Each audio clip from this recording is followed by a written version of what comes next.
لا حول ولا قوة إلا بالله العلي العظيم.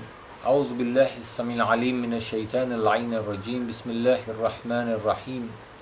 الحمد لله رب العالمين، والصلاة والسلام على أشرف الأنبياء والمرسلين وخاتم النبيين مولانا أبي القاسم محمد. اللهم صل على محمد وعلى محمد.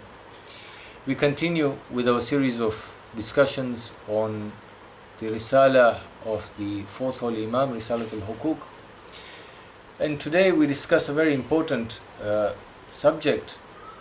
Important in the sense that we all listen to hundreds, if not thousands, of lectures in our lifetime. We've got reciters on the pulpit. Today, due to the COVID restrictions, we find that we are unable to attend Majalisul Zikr. So we're at home, and by Allah's grace, imagine if COVID would have struck us 20 years ago, when there was no social media, when there was no internet.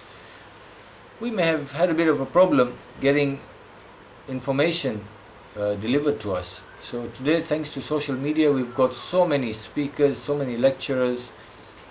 We can go back in time, we can go listen to live broadcasts from all over the world. We can actually recap broadcasts that were recited earlier in the day if you're asleep, if that was the time when you're in the night zone and somebody's in the day zone, what have you.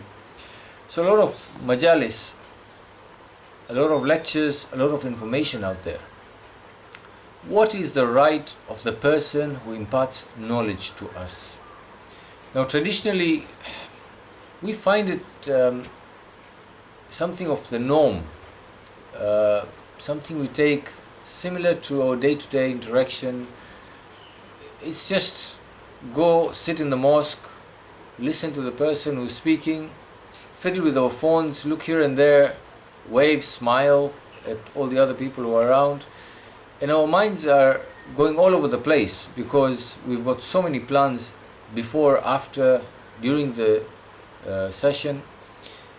But the fourth Holy Imam has put a very important, valid point across to us. He says, the right of the one who trains you through knowledge. Now this applies to the lecturers, this applies to our teachers in school, this applies to any form of acquiring knowledge. So to that extent that even when we listen to the majlis on YouTube, for example, or a lecture on YouTube, or it may be on the TV, Ahlul Bayt TV, or whatever other channel you're going through and you're getting some knowledge out of it. The fourth Imam says that the right of the person who is giving you this knowledge is that you glorify this person. Now glorify doesn't mean that you start praising the person, doesn't mean that you go on his or her YouTube channel and start putting in nice comments about the person. It has to be sincere glorification in the sense that you give some respect to this person. And Imam then says, respect their meetings. So whether you're listening to it on YouTube, at home, in the comfort of your sitting room, bedroom, wherever it may be, give some respect to the content on the speaker. And then the Imam says, listen well to the speaker and be responsive to the speaker. Being responsive means you're paying full attention. Your mind is not going all over the place. I've got to go and do this, I've got to go and do that. Don't do it as a core. You're better off not listening to it in the first place if you're not going to pay attention to it. You're either there to gather something for your own benefit and for the benefit of others around you, or you're wasting your time, really, and you're wasting the time of all the others who are around you. I'm sorry, but I'm going to put it very bluntly. This is what I've spent most of my life possibly doing. I've gone to the mosque, I've got so much knowledge being imparted from the mimbar, and yet I've wasted the time because my mind was not focused on the majlis. I may have even done the same when it came to secular education. I was in class, the body was there, but the mind was not. Maybe just because of that, I might miss the mark. That's not to say that you don't get sawab for sitting in the mosque. Indeed, there is benefit of doing a lot of activities just for the sake of doing it. Allah subhanahu wa ta'ala is amazing.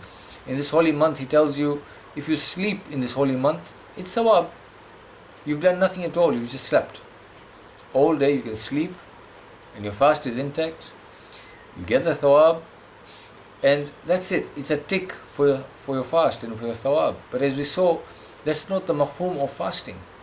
Fasting means doing your regular lifestyle, going through your regular day-to-day routine, minus some of the things that you would partake of, like food, drinks, maybe some of the things that you are doing that you should be prohibited or you should not have been doing in the first place.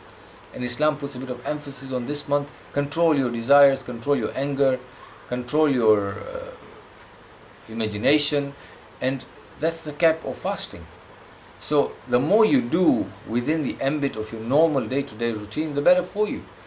Likewise, when you go for this lecture, yes, you get sawab for sitting there, but there is much more benefit spiritually and personally if you pay attention to what's being spoken and trying to apply that in your day-to-day life. Perhaps there may be one small thing that might change your life. So the Imam says, and help the speaker for yourself. You're not benefiting the speaker by listening to the speaker. What difference does it make to me whether you listen to this video or not? I don't even know you. I don't even know who's listening to my lecture. But if you benefit from it, and you make that one change that brings a whole transition in your life and those around you, just imagine that one word, how much weight it has carried in your life, and how much time it may have saved you when you reach your late age of 60s and 70s and 80s and you suddenly realize, I wish I knew this before. I wish I would have done this before.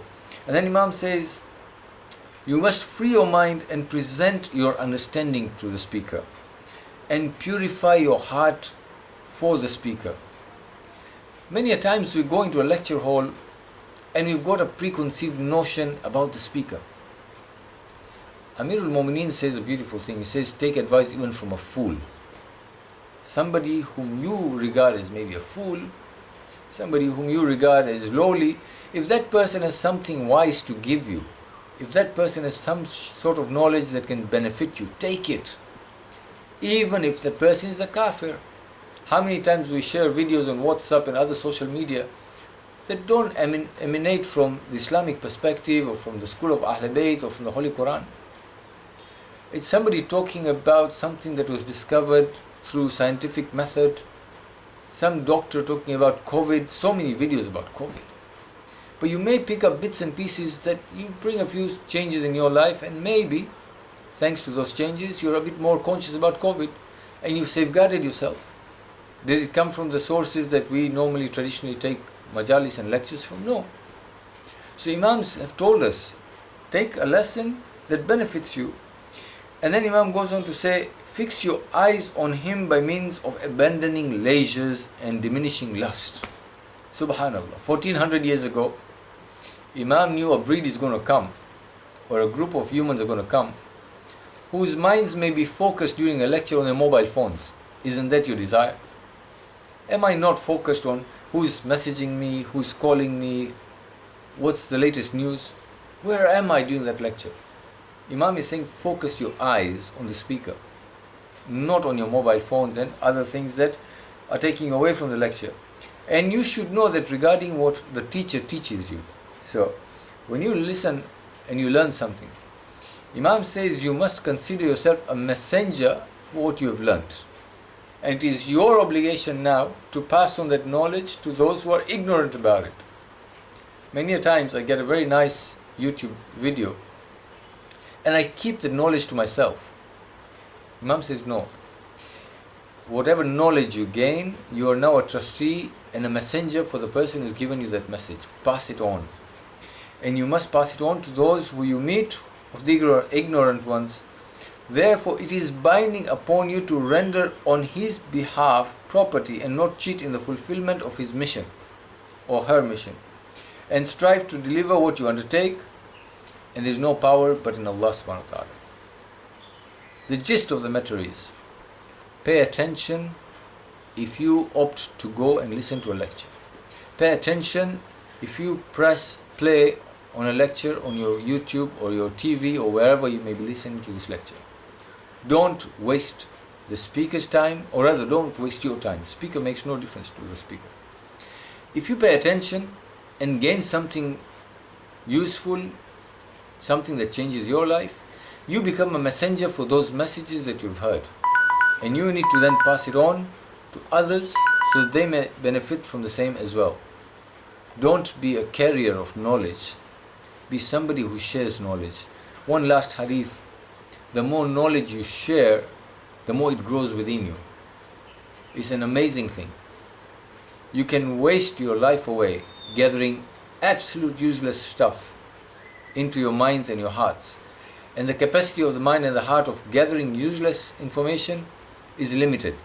There comes a point where it gets saturated and you start having to erase, just like any USB or any data storage device. You need to erase some data to gather new rubbish data.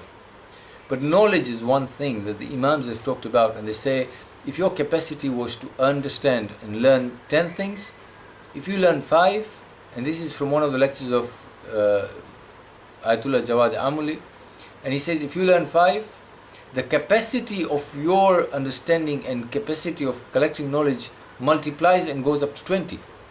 And of course, if you collect another 10, and it just keeps on expanding, Allah subhanahu wa ta'ala expands the chest or the capacity of one who collects knowledge. Knowledge is one store that does not diminish. And again, we have another riwayah that says every time you part with knowledge, your own knowledge also gains. So let's share the knowledge. Let's pay attention to the knowledge. Let's see how much change we can bring in ourselves in this holy month of Ramadan. وآخر دعوانا أن الحمد لله رب العالمين. سورة مباركة الفاتحة.